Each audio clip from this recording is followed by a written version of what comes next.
We look forward to the holidays. It's very easy to forget that only a few weeks ago, vast swathes of the UK were underwater after a deluge of rain, and apparently there is more rain on the way. There is. Now, Malmesbury in Wiltshire was one of the worst hit towns, and Angelica Bell has been to see what's in store for the residents this hopefully very dry Christmas.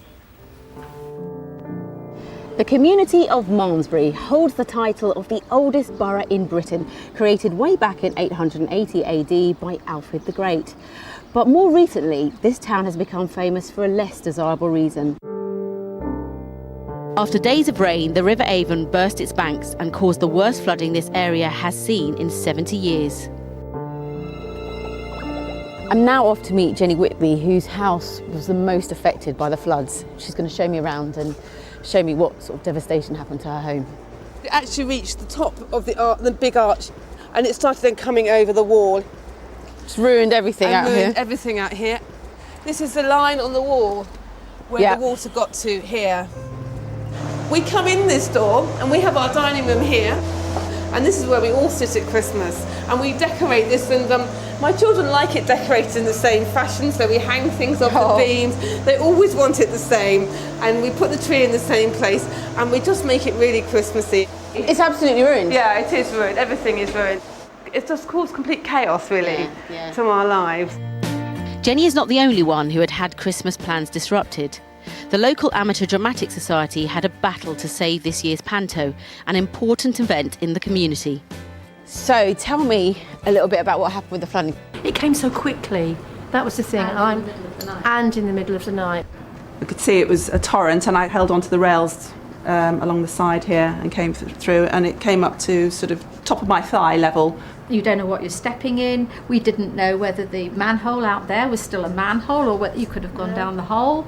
And I knew that we had to get everything out of here, the set, costumes, everything, because otherwise we'd have lost it and we wouldn't have been able to do pantomime. If you hadn't, how much impact would that have had on the community? It's part of the community's sort of run up to Christmas, if you like.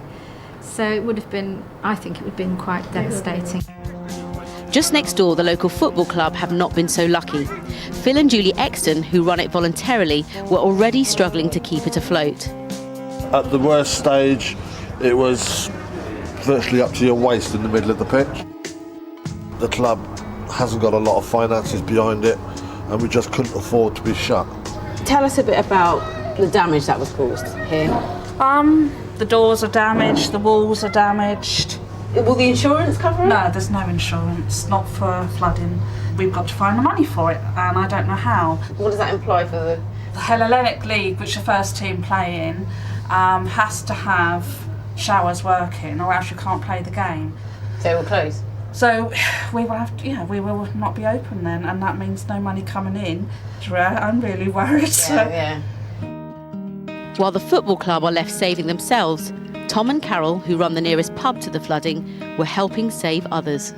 It came up to our front door, and it was coming across the road, and it was coming out in waves and going into the houses. They wade through all that water, and it was freezing, so it's not surprising that people were a bit shocked. Yeah. And we gave people teas and coffees and anything that they wanted, warm people up, put the heating on. Do you think the floods coming so close to Christmas has affected the mood in the town? It hasn't helped the people, I don't think, because they had to move out of their homes. It's probably not a very good Christmas for them, but they've lost some property. But at least they've still got their health, I suppose, and that's it. Each other. And each other.